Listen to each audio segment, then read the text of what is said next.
Muy buenas tardes y muchas gracias por acompañarnos en este otro espacio Atlanta Tech Talk, un espacio para compartir conocimiento y sobre todo si es de testing.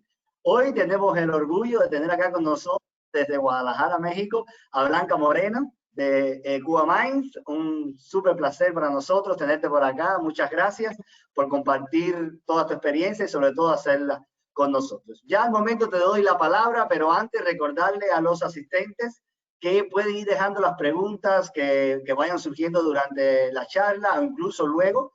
En el panel que tienen a la derecha, ahí van a ver un signo de interrogación, por ahí nos las pueden ir dejando, yo las voy a ir seleccionando y al final de la presentación tendremos ese momento en el que intercambiaremos mucho más para poder profundizar y que Blanca nos haga llegar todo ese background que tiene. Un tema súper interesante en cuanto a testing ágil y todas las cosas que nos pueden o nos encontramos en este tipo de metodología. Así que espero que ella se sienta bien con nosotros y nosotros con todo lo que nos va a aportar. Ya al momento le doy la palabra y nos vemos al final con las preguntas. Muchas gracias nuevamente, Blanca, disculpa, y es todo tuyo. Ok, Bravo, muchas gracias por presentarme y pues muchas gracias también por la invitación a Abstracta y me da gusto estar aquí también en su foro compartiendo pues un poco de lo que me ha pasado, ¿no? Y pues bueno, me da gusto tenerlos aquí para hablar principalmente hoy de eh, este asunto de hago testing ágil y tenemos defectos más de los que podemos probar. O sea, yo me he topado mucho en consultoría y en muchos proyectos con esta parte en la que sí estamos siguiendo las metodologías, no sé, modernas o estamos tratando de fallar lo más rápido posible, pero en realidad estamos cometiendo el gran error de que están saliendo tantos defectos debido a la falta de pruebas. Pero ¿por qué si metodologías ágiles son tan populares? ¿Por qué si tantas empresas lo han estado aplicando y les funciona pues bien? ¿Por qué a mí no? ¿No? Bueno, pues les platico un poco de mí, nada más para hacer la introducción.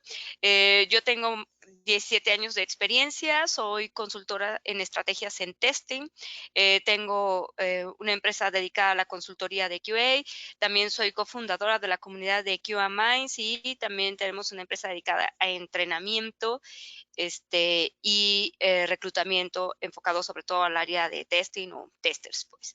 También soy cofundadora de una organización sin fines de lucro que busca enseñar a niñas a programar aplicaciones móviles. Y pues bueno, la realidad es que sí, a pesar de todo mi tiempo súper ocupado, pero me encanta la ciencia ficción, ¿no? Yo creo que esa es la parte que más me inspira para estar en la tecnología y buscar hacer cosas grandiosas.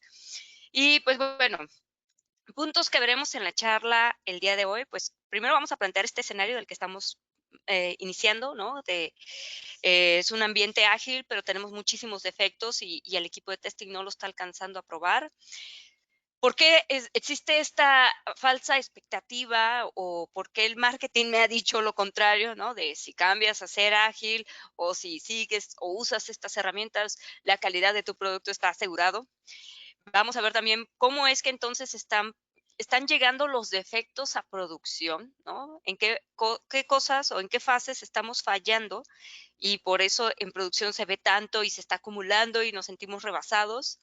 Y pero bueno, también comprender en todo el contexto de no importa qué metodología sigamos, cómo es que alcanzamos una buena calidad. Y pues bueno, al final, para que no nada más nos quejemos de la vida y sintamos esta sensación de cuánta desgracia hay en testing, bueno, vamos evitando que falle el proceso o que tengamos tantos defectos en cualquier metodología que nosotros estemos siguiendo, ¿no? Y pues bueno, lo primero es, y lo más caótico es que nadie quiere, y de todas maneras a cualquiera le puede pasar, nadie quiere llegar al escenario o con el cliente o a un demo o a una situación crítica que significa que está en riesgo tu prestigio, que está en riesgo tu capacidad de realizar las cosas, que está en riesgo incluso que te demanden o no compren o etcétera, ¿no? Simplemente tu negocio se va a ver afectado por no haber realizado una buena calidad. O sea, muchas veces cuando hemos hecho la consultoría, los líderes de los proyectos o los managers o los directores, lo que terminan diciendo al final siempre es, este, quiero que, o hicimos todo esto porque lo que buscaba era dormir, ¿no? Poderme ir en la noche a descansar tranquilamente sin estar lidiando con la sensación de que mañana tenemos esta presentación y alguien no lo probó, o lo voy a probar 5 minutos antes de llegar con el cliente porque, vaya, no confío ni en mi equipo, ¿no? Ya me la han aplicado varias veces. Bueno, el escenario que tenemos, decíamos, es que, ¿qué pasa cuando tenemos esta metodología ágil? Y por ágil, y específicamente para esta charla, es porque a lo mejor tenemos actividades incluso donde involucramos a todo el equipo para definir nuestras historias, donde todos los días seguimos un daily meeting, ¿no? Donde estamos juntándonos porque seguimos la metodología de Scrum. Y lo que buscamos es que esté todo el equipo de acuerdo, o sea, están todos, ¿no? Tenemos al developer, al líder del proyecto, al product owner, al tester, si se puede también al de marketing, al de comunicación, al diseñador, o sea, todos, ¿no? Quiero a todos porque quiero que opinen y esa historia esté súper completa, y somos grandiosos. Pero lo que sucede, en realidad, es que cuando estás creando las historias, aunque todos opinan y aunque el requerimiento esté bastante claro, resulta que sigue habiendo este contexto que a la hora de desarrollar cualquier producto, siempre nos mantenemos en la parte de, como developers, pues yo nada más voy a programar lo que está definido ahí, aunque entienda el producto, porque al final de cuentas la estimación de la historia está basada en la complejidad de lo que me están diciendo ahí. Y a menos de que nos metamos en el detalle y entonces ya la historia precisamente se empieza a volver más amplia, de otra manera hay muchas omisiones en cuanto al diseño de la historia. He visto proyectos donde el equipo inicialmente dice, vamos a producir una primera versión, incluso un prototipo mínimo viable que se reduce a unas cuantas historias, no sé, 10, 15, 20 historias, y para hacer la primera versión terminan haciendo 200 historias. Y todo es porque si no lo decía la historia, entonces merecía escribirse otra historia, ¿no? Y así van, y así van, y así van. Y aunque dependerá mucho las características del proyecto o la complejidad, incluso el tamaño de la empresa o del equipo, para ver cuándo eso es una buena idea o no, pero lo que sí podemos decir es que la mayoría obedece a esta parte, a ese escenario, ¿no? Donde el developer se aplica nada más a desarrollar lo que dice la historia.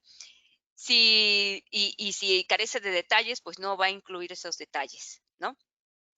Y por otro lado, muchas veces también los testers, entonces en las historias no están tan involucrados y no discuten tantos estos criterios, asumiendo que también si tú vas a desarrollar, por ejemplo, vas a poner un campo de texto para guardar un dato, pues tú esperas la mayor calidad de parte de tu diseñador y tu desarrollador para que tenga todas las validaciones. Pero a lo mejor la historia no dice que se debe de validar. Tú dices, yo como tester siempre me aseguro de eso. Pero no, volvemos con el criterio anterior donde el developer dice, no, yo nada más programé lo que decía ahí. Y si ahí no incluía validaciones, entonces yo no los voy a aplicar, ¿no? Y entonces empieza a ver este tipo de historias donde, esto quiero aclarar, que este escenario o los escenarios fallidos siempre viene por falta, bueno, ahorita vamos a ver más adelante, pero tienen que ver con esta falta de experiencia o habilidad para entender que todas las personas es muy importante aclararle lo que tiene que hacer en sus actividades, ¿ok? Entonces, estas historias o las tareas derivadas de estas historias no necesariamente están cubriendo un plan de pruebas. O sea, si nos basamos a que hacer software de por sí ya es complicado, aunque parezca muy simple, si quieres realizar un muy buen software, hay muchas cosas que hacer y tú contratas más personas porque lo que buscas es que todas las actividades se lleven a cabo. Si se tratara de hacer software así como en el viejo este, pues todos lo podemos hacer y cada quien liberaría una cosa extraña, deficiente, y o no en el tiempo que se cree que se puede liberar, ¿no? Es muy aventurado siempre decir que las cosas son fáciles cuando no necesariamente cuentas con la experiencia haciéndolo, ¿no? Bueno, entonces en nuestro escenario lo que vemos es que sigues una metodología ágil, aunque tus historias están bien definidas y tienen buenos criterios, en realidad está faltando la cobertura del plan de pruebas general. Y el plan de pruebas, ahorita vamos a ver todo lo que debería de contener. Pero, ¿cuáles son las consecuencias de este escenario? Vemos personas que sí están asistiendo a estas juntas, que sí están aplicando estas metodologías, pero tienen muchísimos defectos en producción. No están haciendo pruebas de regresión. No hay un plan general de pruebas, incluso para hacer una pruebas end-to-end, ¿no? O de integración o de todo el sistema. Hasta que no son definidas en una historia, el criterio para asegurarse de que existan o se lleven a cabo estas pruebas no son, pues no lo llevan a cabo, no hay practicidad en decir, oye, aunque no hay una historia que respalde esta actividad, se tiene que llevar a cabo. Bueno, entonces, en las metodologías ágiles y lo que promete el marketing es que muchas veces creemos que porque estamos en una metodología ágil significa que vamos a terminar súper rápido. Ahora, ¿quién cree eso? ¿No? ¿Quién decide implementar metodologías ágiles en los equipos? Normalmente es alguien que está tomando el liderazgo, ya sea porque es el manager o el líder técnico o el gerente o el director, o están en una fase como empresa en la que quieren hacer los procesos más formales y deciden ir por la parte de metodologías ágiles. Ahora, las metodologías ágiles lo que no significan o lo que no son, ¿no? No significa que van a documentar poco o que una metodología ágil te asegura que vas a reducir defectos o simplemente vas a encontrarlos más rápido. Lo que sucede en la metodología ágil es que estás acortando las iteraciones. Tienes que hacer exactamente, bueno, no exactamente, pero tienes que hacer al final de cuentas puntos claves de tu proceso de calidad, no importando qué metodología estás haciendo. Lo que estás haciendo nada más es acortar tus tiempos de estos mini procesos, ¿no? Metodología ágil, la documentación que tiene que ver con la metodología ágil está en función del riesgo del proyecto. Habrá proyectos en donde digan, no era necesario documentar porque estábamos en la fase de un MVP y queríamos probar si funcionaba como producto. No necesariamente abordar tan técnicamente un producto que todavía no sabemos si a largo plazo se va a desarrollar. Pero la documentación llega en una fase en la que sí estás formalizando y sí tienes una proyección de desarrollar el producto y te tienes que asegurar que conforme crezca el proyecto o haya involucrados en él, todos deben de entender tu producto. El problema es que cuando empiezan un proyecto y hay cero documentación, comienza a crecer el proyecto, estas personas desconocen el producto. Entonces, ahí la metodología ágil no tiene nada que ver con que tú estés integrando personas que no saben acerca de tu producto y que estás obligándolos, bueno, no obligándolos, les pagas y todo, pero estás comprometiéndolos a que desarrollen algo que no entienden. Luego, por otro lado, a veces cuando implementan la metodología ágil, lo están haciendo porque dicen, bueno, queremos reducir los defectos porque estamos probando más rápido en módulos pequeños y de esta manera no tenemos que esperar tantos meses como en una metodología de cascada para ver estos defectos, ¿no? Queremos encontrarlos más rápido. Bueno, ahorita vamos a abordar el tema de los defectos, pero una metodología no reduce los defectos y sí puede ser que los encuentres más rápido, pero no significa que vas a encontrar todos los que se deben de encontrar en cada fase, ¿sí? Vas a encontrar más rápido los que corresponden a esa fase, nada más. Por ejemplo, no puedes encontrar más rápido defectos asociados a, por ejemplo, pruebas end-to-end o pruebas de performance o pruebas de cierto tipo de usabilidad o accesibilidad o de seguridad, ¿no? Entonces, lo que va a suceder es que sí tienes la oportunidad de encontrar defectos asociados a esa historia de una forma, pues, más veloz, pero si tu tester es malo, no los va a encontrar, ¿no? También otra cosa es que en la metodología ágil y en muchos aspectos, o el testing moderno, ¿no? Que al final se parecen un tanto, es queremos prevenir defectos, queremos mejorar la calidad, ¿no? Pasar de ser reactivos a prevenir estos defectos que tenemos en nuestro software. Pero cuando no hay espacio a la opinión, cuando no hay espacio a confiar en el equipo, a que tú eres el experto en llevar a cabo ciertas actividades y todo es determinado solamente por alguien, bueno, no necesariamente se está preveniendo. ¿Qué quiero decir con esto? Muchas veces el equipo en la historia sí está involucrado el DQA. Y es más, está involucrado desde el inicio, se lo han llevado a todos lados, ¿no? Siempre supo qué estaba pasando. Pero a la hora de que hace una propuesta de, oye, tenemos que hacer este tipo de pruebas, o requerimos más tiempo, o se tiene que llevar a cabo esto, no se toma en cuenta su opinión. Entonces, digo, hay muchas frases famosas, ¿no? Al respecto de que si, bueno, si no confías en tu equipo o si contratas a alguien que sabe del tema y tampoco le quieres dejar la oportunidad de que resuelva tus problemas y mejor le vas a decir qué hacer, pues en realidad no te está aportando mucho valor, ¿no? Lo que queremos es mejorar el proceso con una metodología ágil, entonces creemos que implementando todo lo que veníamos haciendo mal se va a corregir. Bueno, vamos a introducirnos un poquito entonces de dónde vienen los defectos, hablando de la complejidad de los proyectos. En la complejidad de los proyectos lo que tenemos, bueno, es primero, puede ser el costo del software, ¿no?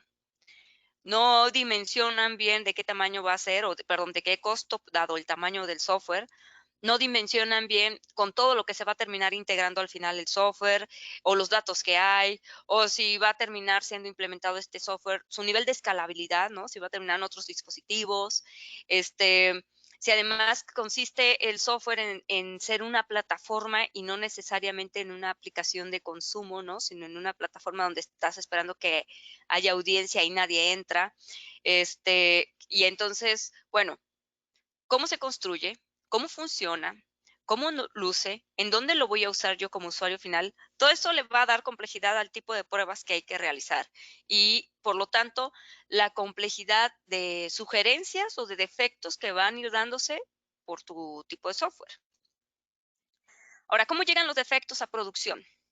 Sabemos que si haces un mal análisis, o sea, no entiendes bien los requerimientos de tu cliente, no se documentan correctamente, el resto del equipo lo va a entender mal. Por lo tanto, todo esto se va a ir traduciendo y va a llegar hasta el final porque nadie lo va a identificar como un defecto o como un problema, sino van a asumir que esa era la forma en que tenía que hacerse el software. Pueden llegar defectos a producción por diseño, otra vez por una mala interpretación o simplemente ajustes, ¿no? La mayoría de las veces puede darse que el diseño está asociado a los ajustes, el cliente no visualizaba que de esa manera iba a estar, y esto es por una falta de estudio de usabilidad, ¿no? De quién es nuestro usuario final. Puede haber defectos por la parte de desarrollo. En general, en todas las etapas puede haber una falta de capacitación, ¿no? Pero en desarrollo puede estar entendido que tienen malas prácticas, además de si no saber programar bien o realizar el software, su arquitectura, lo que sea, puede haber malas prácticas. Por un proceso mal implementado, es tan fácil esta parte de que todo se llene de defectos por esto. Es como súper clave. La primera pregunta que debe hacer uno de por qué cuando hay muchos defectos en un sistema es que te hablen de su proceso. ¿Por qué? Porque las personas somos muy fáciles de, pues no pasa nada, mira, sí conozco a mi amigo developer y yo sé que sí le echa ganas. Mira, sí conozco a mi amigo tester y yo sé que sí hizo las pruebas. Ah, mira, yo conozco al cliente y me habló y me dijo que hiciera un cambio, pues lo voy a hacer ya sin directo a producción. O a lo mejor no es mi amigo y hasta me amenazó de demanda, ¿no? Entonces inmediatamente me voy a meter a hacer cambios en producción. Hay muchas razones por las que un proceso puede ser alterado. Obviamente hay una balanza en el proceso, porque, por ejemplo, por un lado tenemos empresas, no sé, corporativos enormes, y quizás esa es la razón por la que llegaron a crecer. Implementaron procesos muy buenos, pero luego también se vuelven súper protocolarios, ¿no? Entonces llega un punto que a lo mejor una empresa muy grande no va a atender clientes pequeños, ni va a atender proyectos pequeños, porque simplemente por el costo de su proceso de calidad no puede costearlo. Y por otro lado tenemos empresas más pequeñas, consultoras, ¿no? Que luego buscan otros clientes, pero todavía se encuentran en una etapa donde no han madurado bien sus procesos y entonces la calidad está en mucho más riesgo, ¿no? Entonces ahí siempre hay que entender muy bien para saber que alguien te está ofreciendo buena calidad, cuál es ese proceso que tiene. Ahora, una característica muy importante en cualquier equipo, por la razón que puede fallar, es que no sepa, no conozca a su equipo y también haga una mala estimación tanto del proyecto, ya sea en tiempos, en recursos o en disponibilidad de las mismas personas, ¿no? De sus conocimientos, si alguien es más experimentado que otra persona.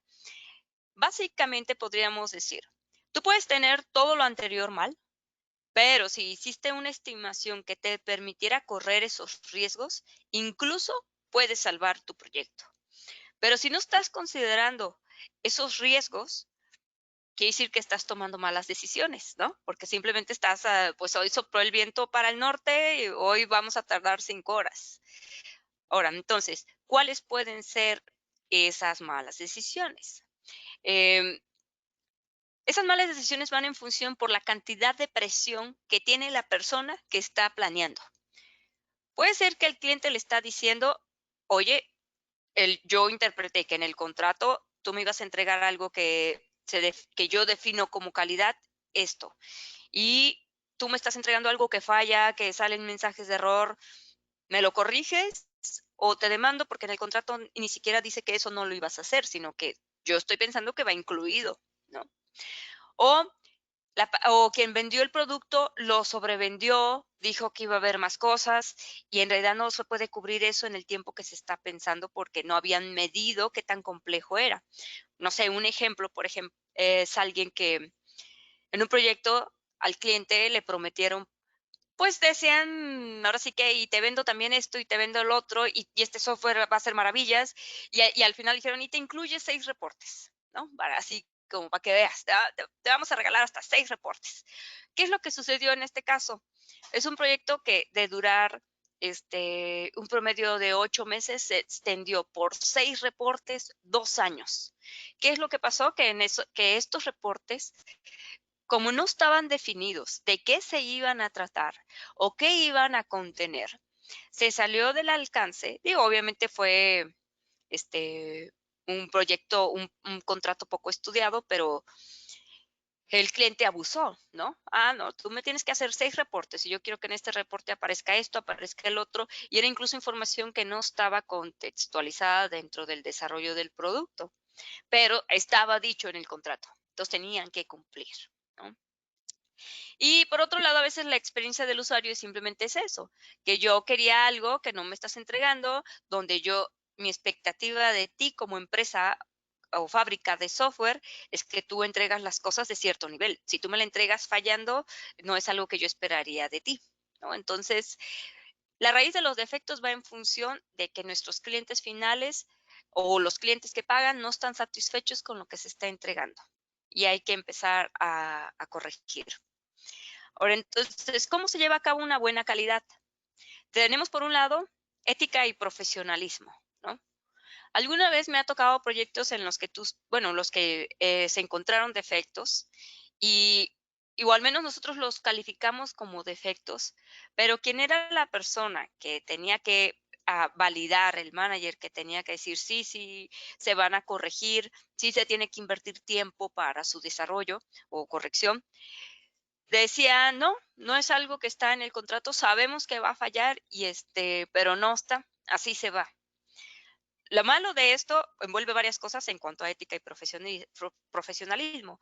Por un lado, tú como tester sabes que eso va a fallar y no necesariamente todos los testers levantan la mano y dicen, no estoy de acuerdo con esto y prefiero que ya sea no participar, mandar un mail, comunicarle esto al cliente o de alguna manera llevar a cabo una acción dependiendo del riesgo que significa no probar algo, ¿no? Pero la ética y profesionalismo no se reduce nada más a los testers. Esto es algo que también se debe de practicar en todo el equipo. O sea, no es como que yo sea desarrollador o diseñador o manager, diga, ay, bien defecto, no, no lo voy a ver porque esa parte no me toca. No, yo pienso que eso habla mucho de lo que uno quiere entregar y está comprometido con el trabajo.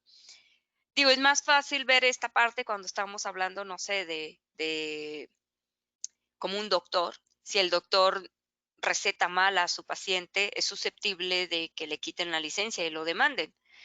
Pero un desarrollador, bueno, alguien que está entregando software, si entrega algo mal, pues solamente es susceptible de que no le vuelvan a comprar o que le soliciten un poco más de desarrollo o que aplique lo de la garantía, etcétera. Pero esa persona, una vez que cierre eso, puede seguir haciéndolo, puede seguir haciendo las cosas mal, sin ética y sin profesionalismo, ¿no?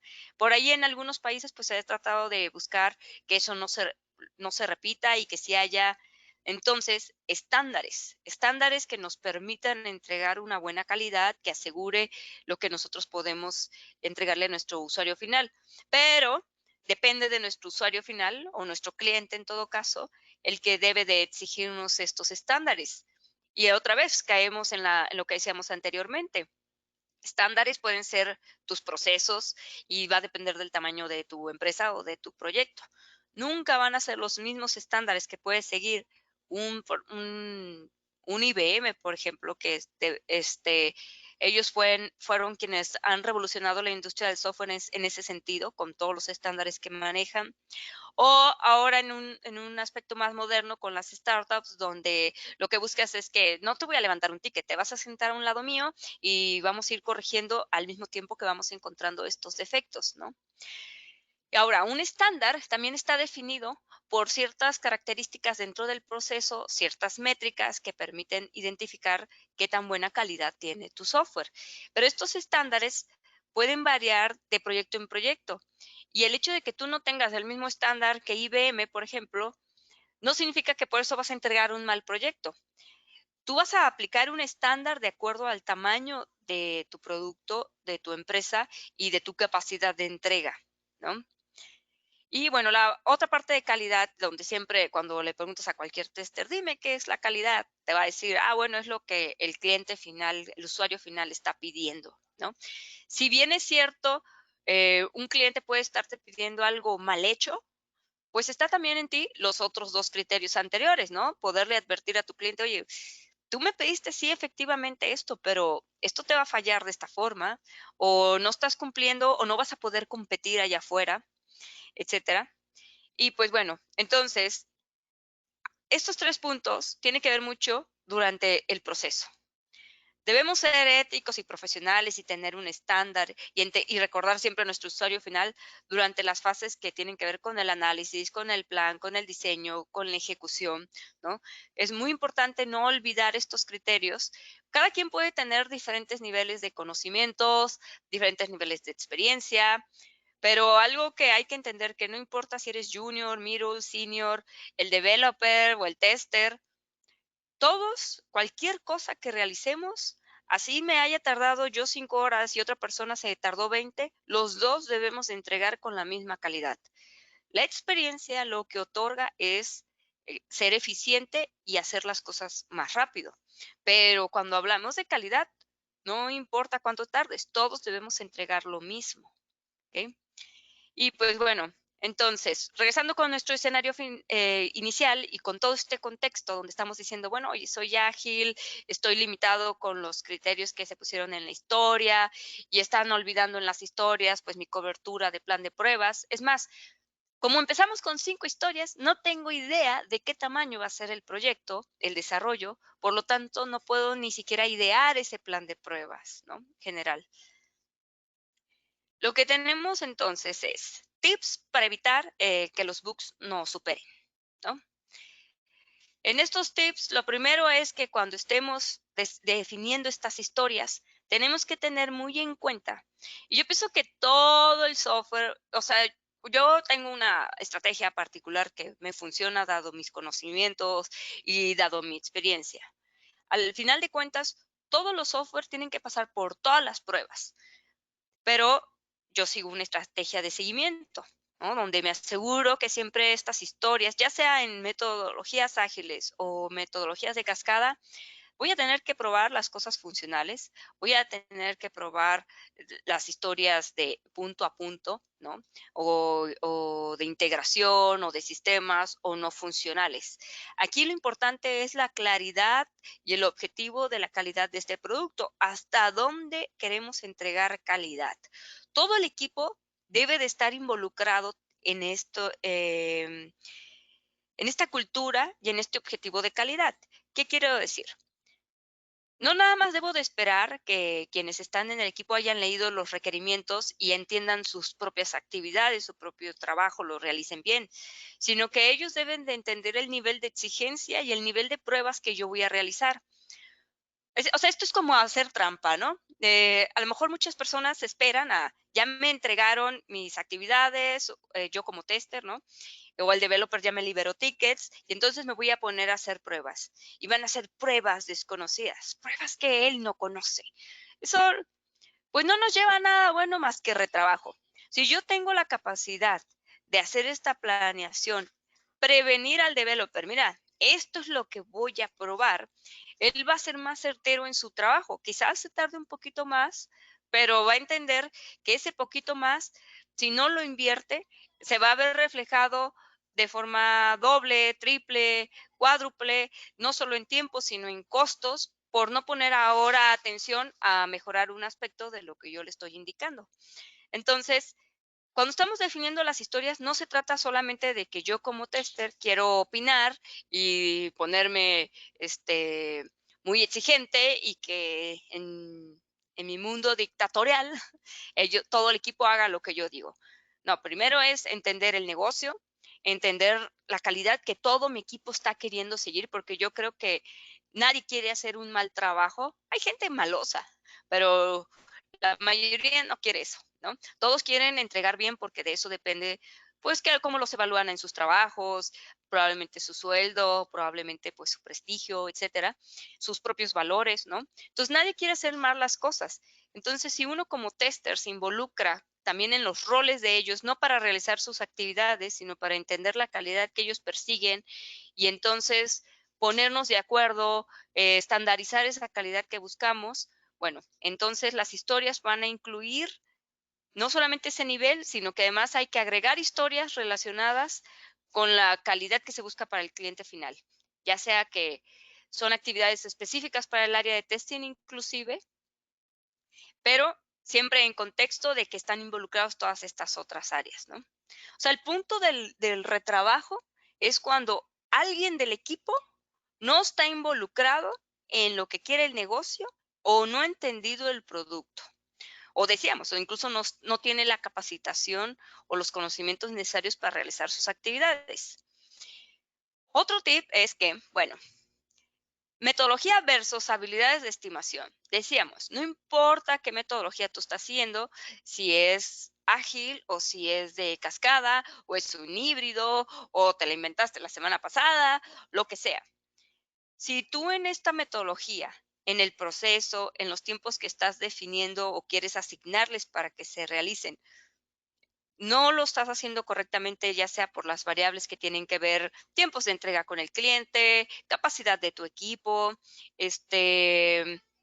o variables que pueden afectar en el desarrollo del producto, ¿no? O sea, puntos de decisión. A lo mejor todo está bien, tú estimaste bien, pero el cliente no cumplió con su parte y no te entregó información. Entonces ya se está desplazando el tiempo de trabajo del proyecto. En general, las habilidades de estimación no solamente es decir, esta persona se va a tardar 5 horas, sino esta persona puede tardarse 5 horas en un mundo ideal, pero si las cosas fallan, entonces nuestra capacidad de entender el riesgo asociado por sus actividades o por su nivel de conocimiento, yo misma voy a calcular, entonces, no, ¿sabes qué? Sí puede tardar 5 horas, pero hay un riesgo que si no se toma esta decisión o si no se habilita el ambiente de pruebas o si no le entrega la información que él necesita, él no puede avanzar, ¿no? Tampoco es magia. O sea, la mayoría del tiempo que se pierde en general, hay cada año en todos los estudios que quieran ustedes, reportes que sacan empresas grandes diciendo cómo es que fallan las empresas, La estimación, todos los 10 puntos que incluye por la que está mal estimado tiene que ver porque no le entregaron ambiente de pruebas, porque no capacitó a la persona, porque quería realizar una actividad sin el conocimiento suficiente, no sé, hay 10 puntos, lo hemos hablado en otras presentaciones, pero bueno, el punto es que en la estimación no estás considerando todos esos riesgos, ¿no? Entonces, no importa qué metodología tengas, es importante conocer a tu equipo y con lo que cuentas y lo que puedes lograr. Y bueno, otro punto importante es la gestión del proceso y es muy, muy, muy, muy, muy importante. En la gestión del proceso, pues, sí, yo lo puse de esta forma porque lo que quería mostrarles es la madurez de esta gestión del proceso. Cuando una empresa apenas está decidiendo realizar pruebas, lo único que hace es ejecutar pruebas, ¿no? Ya sea porque prueba esta página antes de que vayamos con el cliente, revisa, dale clic en los botones, mete ahí un dato, ¿no? Lo que llamaríamos como el happy path, probablemente solamente están centrados en eso. Pero ese es el punto, que solamente están probando el happy path y hay muchas variables, hay muchas formas en que nuestras pruebas puedan fallar. Bueno, cuando adquieren un poquito más de madurez en la gestión de su proceso, se dan el tiempo de analizar y de planear cuáles van a ser estas pruebas, ¿no? No solamente así, eh, yo lo he visto, de que llega el líder del equipo y le dice al tester, hey, deja de hacer lo que estás haciendo y toma, prueba esto. No le permiten un análisis y comprensión del producto. Y es más, hay testers que los involucran no en un proyecto, 20 proyectos, donde su tiempo de atención y de concentración se reduce a 1 hora al día o quizás 30 minutos o quizás 5 minutos antes de entregar al cliente.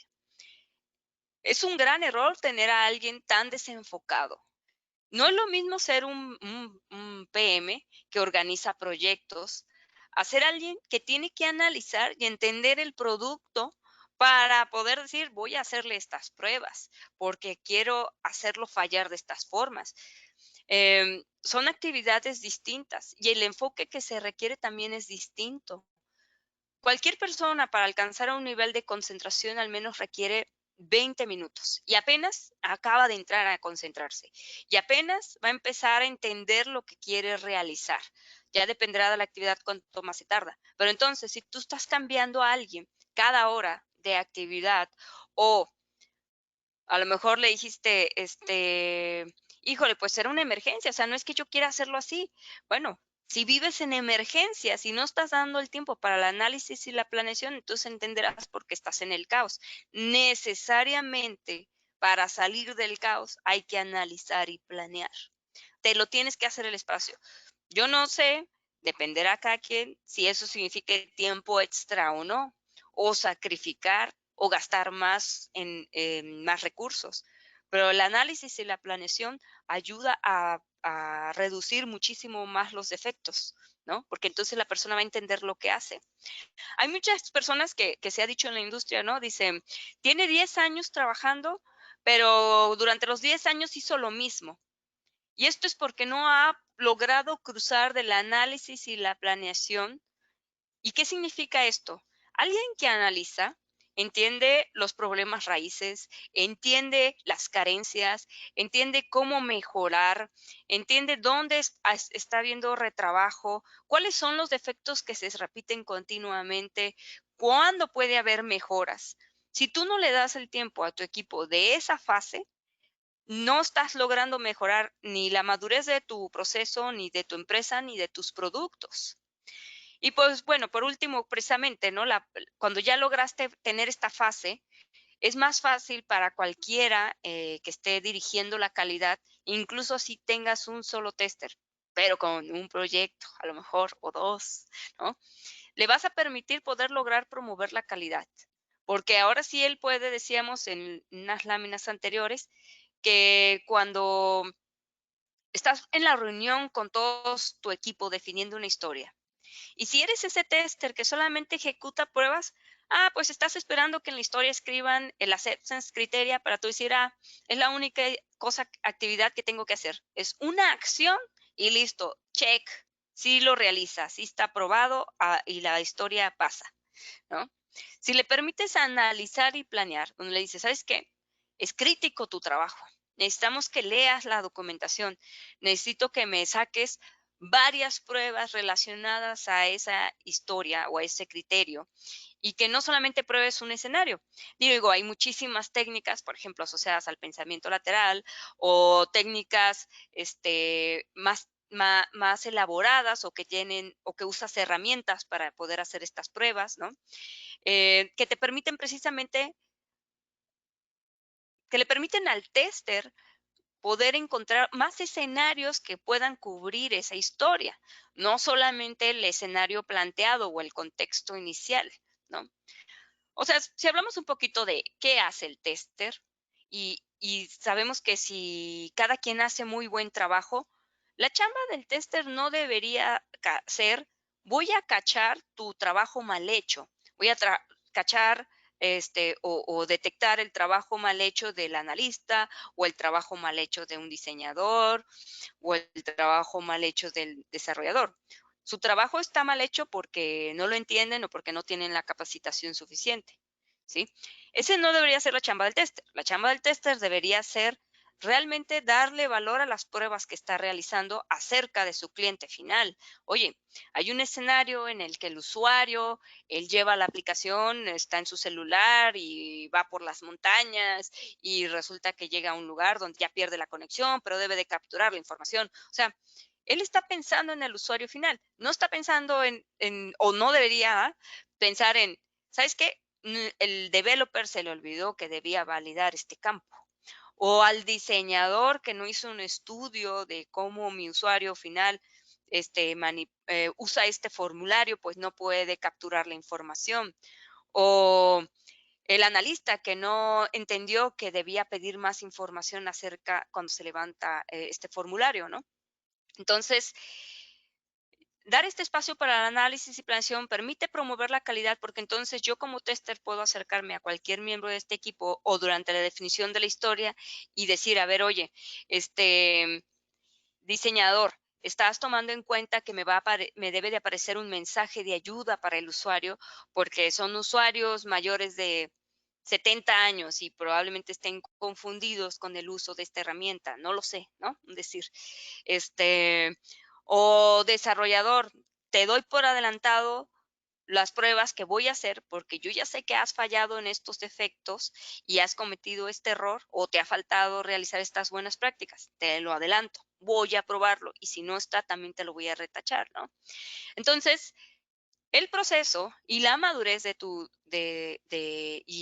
tester, de este nivel de experiencia que va a agarrar, va a ser porque le permitas durante tu proceso no solamente ejecutar pruebas, sino que llevemos a la fase de análisis y planeación y él va a poderte promover la calidad. Él va a poder hacer que se respete la calidad. Pero bueno, por otro lado, si decíamos al inicio, si no empoderas al tester o si no te empoderan, también tienes que, como tester, tener argumentos que respalden tus decisiones, ¿no? Y es otra vez cuando hagas análisis y planeación para poder respaldarlo. Y pues bueno, entonces, lo que siempre yo cierro es como, es muy importante tener este conocimiento de principios de análisis de riesgo de negocios, porque eso es lo que nos va a permitir a todo el equipo, no solo al tester, tener la visión de qué queremos lograr, ¿no? El análisis, revisarlos, entender los riesgos, y entonces no se trata de que hay que hacer muchísimo o conocer muchas cosas o ser súper experto, hay que entender qué vamos a hacer y qué es lo que necesitamos dado ese riesgo, ¿va? Y pues bueno, entonces, bueno, muchas gracias. Esa es mi presentación. Me gustaría escuchar de las personas que están asistiendo a la charla, si tienen preguntas. Ahí va. Buenísima la charla, una maestra blanca y como expresa y demás. Me imagino que la audiencia esté súper satisfecha con la charla y se animaron algunos a hacer preguntas. Ahí fuimos recolectando porque viste aquí en la webinar la dejan y al final la vemos, no, ellos no pueden interactuar así directamente, pero a través de nosotros todavía están a tiempo. Si se animan a hacer alguna otra, la pueden hacer, que tenemos unos minutos para eso. Por ejemplo, tenemos acá una de José Manuel Ávila, que dice, ¿las historias técnicas las prueba también el tester o es del desarrollador? Bueno, es que depende. Todas las historias que no sean un Spike, o sea, ¿qué quiero decir con Spike de investigación o actividades de lectura? Pues esas historias no, ¿verdad?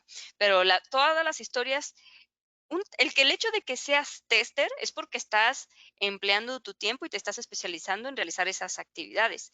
Pero no importa, estás en el software, deberías entender cómo se hace el software en cualquier arista. A lo mejor no vas a ser experto en todas, por supuesto, pero entonces, una historia técnica puede ser que haya algunas pruebas que se reducen a que la prueba es visual, a que la prueba es nada más hacer un query.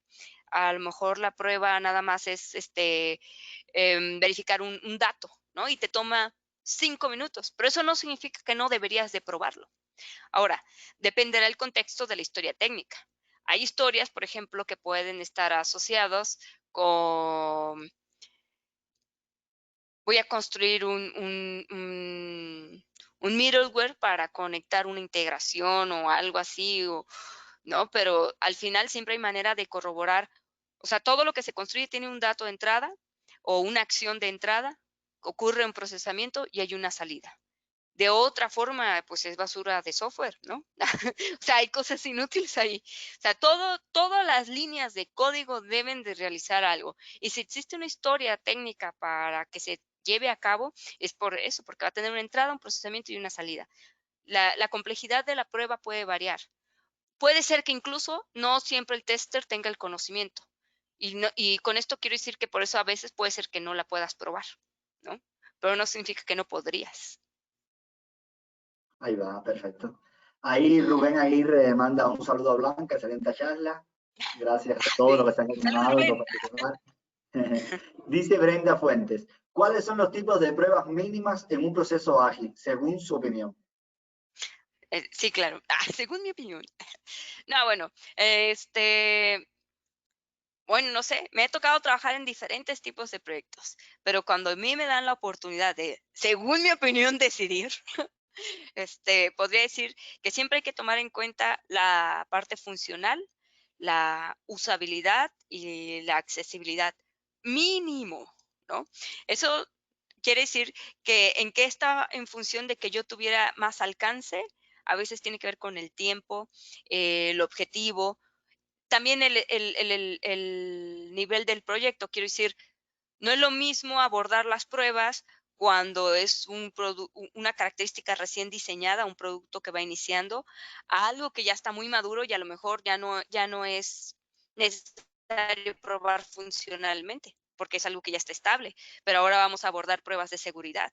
Entonces, digo, la pregunta es un poco ambigua porque tenemos que poner el contexto de cuál es la situación del software, pero si dijéramos que es un software que nunca ha sido probado, yo diría esas tres. Perfecto. Dice Patti Solís Dávila, ¿podría mencionar a grandes rasgos cómo haces análisis, plan, diseño y ejecución en ágil? Ok, normalmente, bueno, yo me prevengo y yo todo el tiempo estoy entendiendo el producto, ¿no? O sea, siempre leí las reglas de negocio, los casos de uso, el diseño, incluso la arquitectura del software también lo estoy estudiando para entender cómo puede hacer fallar algo. Entonces, en Ágil lo que yo hago es, antes de iniciar las historias, porque, bueno, por ejemplo, haciendo uso de Scrum, ¿no? Normalmente tú primero seleccionaste como las historias que bueno, todo el equipo seleccionó las historias que van a ir hacia cierto sprint. Entonces, antes de que inicie el sprint, yo tuve el tiempo para leerlo, para analizarlo y planearlo, ¿no? Ahora, en la definición de las historias, yo tengo siempre el enfoque de estas tres pruebas precisamente que estoy diciendo anteriormente, ¿no? Por default voy a probar eso, pero si una historia está asociada a una regla de negocio, yo sí levanto la mano y digo, oye, necesito yo estudiar más. Eso en caso de que no lo haya hecho previo a la junta, pero normalmente sí hay que revisar los escenarios, discutirlo con el business analyst si necesita sesiones privadas, por decirlo así, ¿no? No, a lo mejor no a la hora de la historia, pero es necesario hacer ese análisis. O sea, tiene que ver con tu disponibilidad, ¿no? O tu involucramiento con el proyecto para que se den esas 4 fases, digámoslo así. Ok, perfecto. Dice Jorge Gómez. Hola Blanca, excelentes puntos. Muchas veces realizamos un plan de pruebas y necesitamos que otros equipos se alineen con nuestro proceso, pero muchas veces nos quedamos esperando ese feedback. ¿Qué Ujú. estrategia podemos usar para influir en los equipos con los que vamos a trabajar? Bueno, estaba pensando en qué hago yo. Este, pues yo siempre he sido muy entusiasta, ¿no? Y yo pienso que hay que tomar, si tú quieres ser ese QA champion, ¿no? Y llevar la cultura de la calidad, pues tal cual. Invitas a todos y les dices, oigan, quiero dar una sesión de calidad, quiero explicarles yo cuál es lo que yo espero. Obviamente, hay algo que sucede.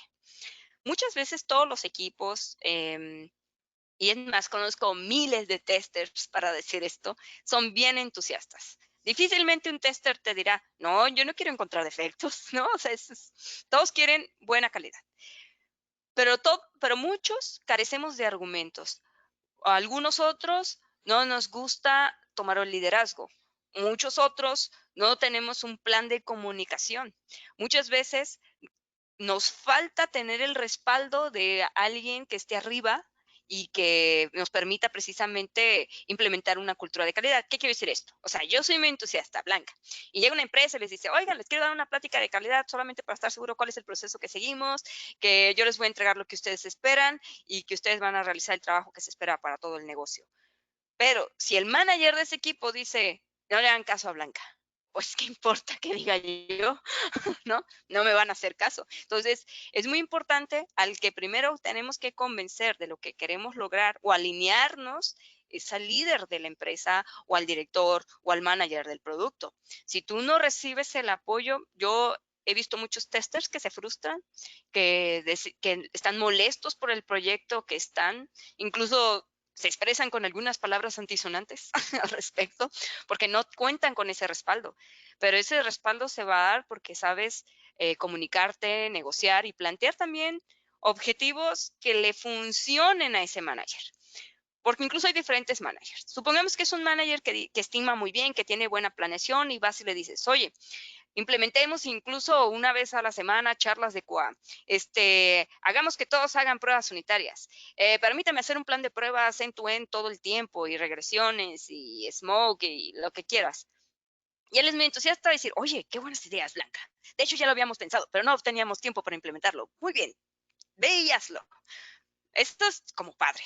Pero hay otros que los managers lo que tienen en realidad es mucho estrés, mucha presión. Y cuando tú llegas y le dices, oye, si al proceso le agregamos 5 o 10 pasos que van a asegurar la calidad, porque en realidad su proceso se reducía a desarrollo y directo a producción, ¿no? Si tú llegas y les dices todo esto, para ellos va a ser como, ¿estás loca? Yo ya tengo que entregar mañana. ¿A qué horas voy a hacer ese plan de pruebas? Y aunque tú digas, no, yo voy a hacerlo, no importa que diga esta persona y te pones a hacerlo, la persona de todas maneras va a liberar producción y no importa, ¿no? O sea, creo que es muy importante que al primero que tienes que mostrarle y compartir esta cultura es con quien es la persona que va a respaldar tus decisiones, porque las demás personas no necesariamente siguen a alguien por su carisma. En un ambiente profesional normalmente están definidos por una jerarquía a quien van a seguir, porque si su jerarquía o el líder más alto para ellos les indica no le hagas caso a Blanca, pues van a decir, él es el que paga, no le voy a hacer caso a Blanca. Pero si dice, sí, hazle caso a Blanca, le van a hacer caso a Blanca, ¿no? Ahí está. Perfecto. Nos dice Luis Domínguez. ¿Estás a favor de generar matrices de pruebas en las pruebas ágiles? Y luego pone, ¿y por qué? Ok, yo estoy a favor de probar bien y hacerlo bien, ¿no? Entonces, eh, aquí hay que entender que no en todos los casos funcionan todas las estrategias ni todas las herramientas. Cuando he tenido la oportunidad, vamos a suponer que estamos bien apretados, ¿no? Que se le pasó en la estimación y metieron un montón de historias. Y yo tengo una opción. tengo cierta cantidad de tiempo para probar. O sea, no, ya no está en definición lo que se espera de mis pruebas, sino tengo cierta cantidad de tiempo. Entonces, ¿para qué me ajusta ese tiempo? Yo voy a priorizar escenarios críticos. Muchas veces realizar una matriz de pruebas puede ser súper rápida y más si tu historia también tiene un alcance pequeño. Ahí es- Creo que sería un error hacer historias muy complejas. Eso no es como una buena práctica, ¿no? Siempre hay que mantener historias pequeñas para que puedan realizar todo su trabajo en un tiempo pues bien estimado y con un menor riesgo. Pero bueno, supongamos que tengo cierta cantidad de tiempo, entonces yo selecciono mis escenarios más importantes, los más riesgosos, dado que estuve analizando la documentación, dado que conozco el negocio, dado que estudio este tipo de productos, ¿no? Dependiendo del el proyecto. Y entonces, de todas maneras, yo en lo personal me gustan mucho las matrices de prueba y los mapas mentales y este tipo de herramientas que te permiten organizar, bueno, al menos para mí, estructurar todas las variables posibles que pueden ver afectado este escenario. Entonces, si ahora cuento con 1 hora para hacer una prueba y hacer una matriz me llevaría 2 horas, pues obviamente no voy a hacer una matriz. Pero si es una historia que me da el tiempo, inclusive aunque tuviera 1 hora, ahorita no hice la matriz, pero la voy a realizar de todas maneras después de haber entregado o cerrado esta historia, porque para mí, esto que decíamos de ética y profesionalismo, yo sé en mi interior que estoy dejando huecos y que estoy dejando cosas sin probar y no estoy advirtiendo del riesgo porque ni siquiera sé si lo hay, ¿no? Entonces, para mí sí la tendría que hacer. Hay unas matrices más elaboradas que otras, hay unas muy pequeñas, entonces no necesariamente es algo complicado. Perfecto. Nos pregunta por acá Eduardo Torres, si de parte del cliente no tenemos criterios de aceptación válidos o completos, ¿qué recomiendas Ok, hacer? pues hasta que te los dé, pues luego, ¿qué se cree? Digo, me gustaría entender un poco más a qué se refiere que no tuvo completo, porque no sé, yo he visto negocios quebrar por eso, ¿no? Aventurarte a desarrollar un software con criterios incompletos, pues hay mucho retrabajo. Uno de los dos va a salir perdiendo, ¿no? O el que realiza el proyecto por falta de experiencia, no pidió todos los criterios, no hizo las preguntas correctas, pues se le va a salir de presupuesto el proyecto.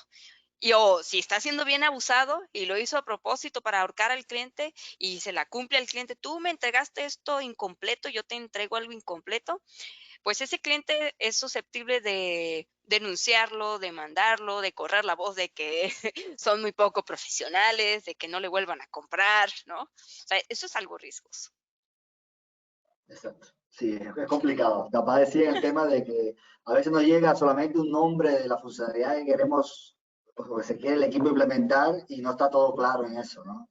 Y es verdad que es un riesgo grandísimo. Ahí deberíamos plantarnos, ¿no? Y ayudar a hacer ver esa necesidad, sobre todo como tester, de tener clarificado qué vamos a probar luego, qué se espera de esa historia. Y capaz con eso ayudamos incluso al equipo completo a darse cuenta de esa necesidad y exigirla a tiempo. Nos siguen Sí, llegando sí. preguntas, se han Adelante, animado a échale. la audiencia. Están aprovechando la oportunidad. Vamos a hacer un par más de ellas. Dice, ¿recomienda pruebas automatizadas? Hoy se me abrió un momento. ¿Recomiendas hacer pruebas automatizadas? Así nada más. No. Un momentico, se me corrió porque están subiendo, están subiendo. Y No, no ahora se me pregunten tanto. perdió. Esperen, esperen, dejen que lea. Voy para ti. Ahí va. Sí. ¿Y en base a qué se estima? Eso lo pregunta José Manuel Ávila. Sería, ¿recomienda pruebas automatizadas en Ágil? ¿Y en base a qué se estima? Ok. Mm, Cuando ya has hecho como miles de proyectos, te das cuenta que los defectos se parecen, el desarrollo se parece, la arquitectura se parece, y a menos de que vayan surgiendo propuestas de arquitectura diferente, pues va sumando pruebas, pero en realidad no desaparecen unas pruebas por otras. Pero bueno, con esto quiero decir, bueno, depende de la filosofía de automatización de una empresa. Ok. Si tú no tienes un framework, si tú no haces pruebas unitarias, si tú no manejas versiones de software, si tú no tienes una herramienta de gestión de las pruebas automatizadas, mi recomendación es no automatices, no estás preparado para automatizar. Déjate de si probaste primero manualmente y te aseguraste que estuviera bien.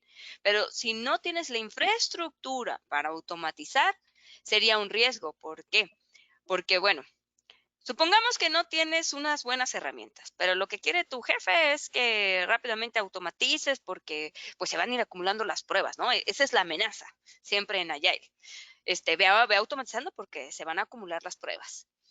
Obviamente al inicio tienes 1, 2, 5, 10 pruebas y dices, no era necesario tener tanta cosa blanca, pues si nada más eran 10. Bueno, entonces, ¿para qué automatizaste? Fue mucho tiempo invertido. Al contrario, ahora eso fue más costoso, pudiste haber seguido haciéndolo manual, ¿no? Entonces, debe haber un análisis económico porque automatizar es caro. ¿Qué significa automatizar? Automatizar significa que vas a tener una infraestructura asociada a herramientas, asociada a una persona dedicada de gestión de las pruebas automatizadas, para que suceda esto, ¿no? Y el volumen que se va a ir acumulando de pruebas automatizadas, pues también,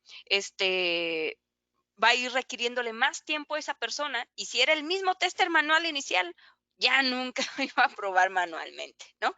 Ahora también entender la estrategia de automatización.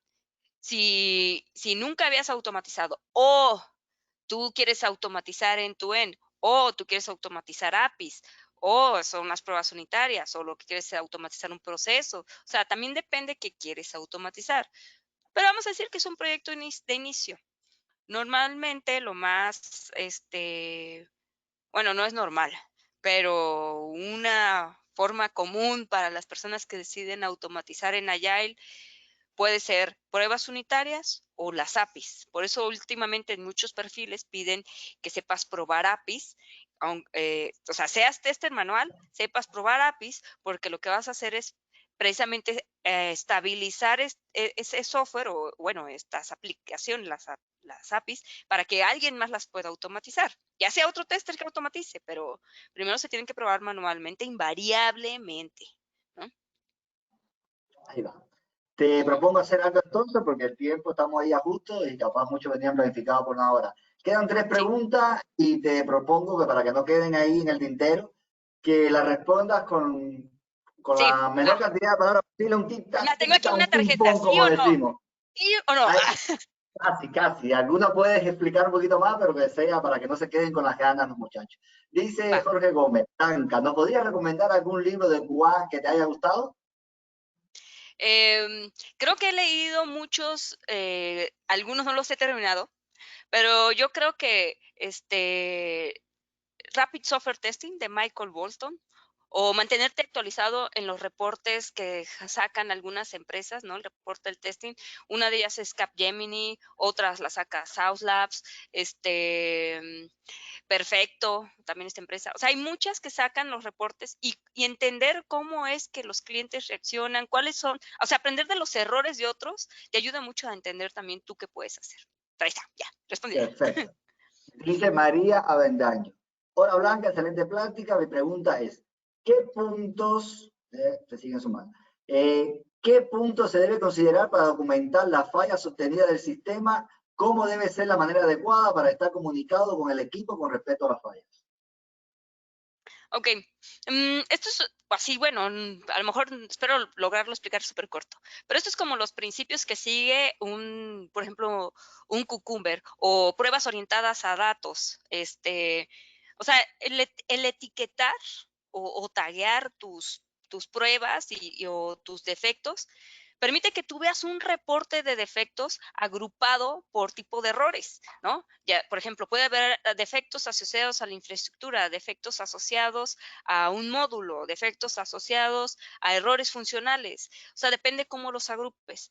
Esto es lo que te permite entender en qué está fallando tu equipo. ¿Sabes qué? Sí, hay muchos problemas funcionales.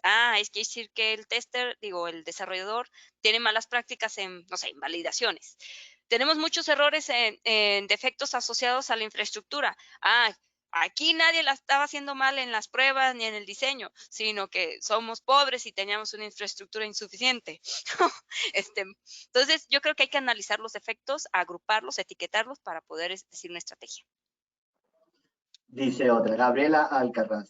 Si tengo una historia de usuario con criterios de aceptación completos, ¿puedo basarme en ello para las pruebas sin necesidad de escribir casos de pruebas? Es decir, ¿el criterio de aceptación reemplaza los casos de pruebas? Gracias. Ok. Bueno, tu pregunta tiene truco. La respuesta es sí, puedes basarte en eso y solo probar eso.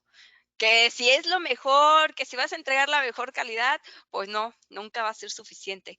Creo que habría que analizar incluso historia por historia, porque puede haber, como decíamos, algo muy, muy técnico y no voy a hacer 1000 escenarios para validar una query. Pero si está asociada con un caso de uso de un usuario final, pues sí puede entonces variar la cantidad de escenarios, ya sea por horario, por dispositivo, por, no sé, ¿no? Hay muchos criterios. Y pues ahí está. Ahí va. Hola, gracias por su presentación. ¿Cómo considera que se pudiera concientizar a los demás involucrados del equipo de la importancia de tener en cuenta la opinión de los testes desde etapas tempranas de desarrollo del software? Esto con Chile Testing. Gracias. Ok, lo voy a poner con un ejemplo súper rápido. Imaginen que ustedes tienen una silla rota, pero tiene las 4 patas, ¿no? Está rota de una pata. Si tú vas y le dices al manager, oye, tenemos una silla rota, él te va a decir, y ¿sabes qué? Tengo 1000 cosas primero antes de atender la silla rota. ¿Por qué quieres que atienda la silla rota? Y si tu argumento se reduce a, ¿es que está rota? Pues no le va a importar, ¿no? Ya diría, pues no pasa nada, ahí déjala rota. En cambio, si tú tienes un argumento donde puedas traducir el problema a números, a costos, a consecuencias, va a ser más fácil decirle por qué hay que sustituir o emplear algo diferente. Por ejemplo, no es lo mismo que yo le diga, esta silla rota, hasta ahorita, no sé, a lo mejor ya se cayó alguien y le costó tanto porque se fracturó. O no se ha caído nadie, pero somos susceptibles de que nos demanden hasta por esta cantidad. O, ¿sabes qué? Hubo un herido y dejó de trabajar por tener esa silla rota y perdimos tanto en producción. Entonces, él ya va a tomar en cuenta tu opinión. Pero si alguien llega y nada más dicen, oye, esto está mal porque yo creo que está mal, nunca nadie te va a escuchar. Tienes que traducirlo a números. Ahí va. Patti Solís nos pregunta cómo podríamos tener una copia de la presentación. Bueno, el video se va a poner en las redes, tanto de Abstracta, público, no sé, Blanca también si en algún lugar lo puede poner, y no sé la Sí, presentación. sí.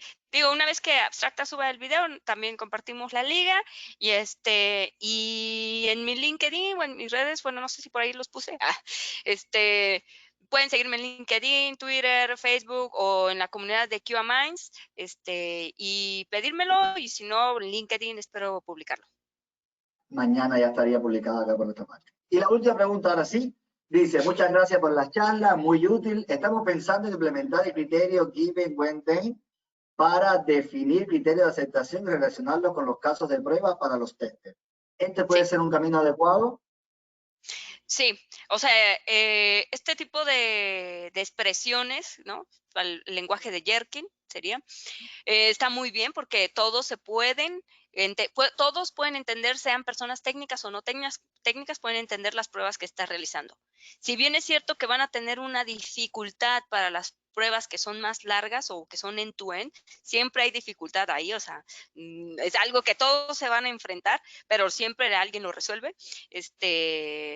Pero sí, si la pregunta es tal cual, ¿lo recomiendas? Por supuesto.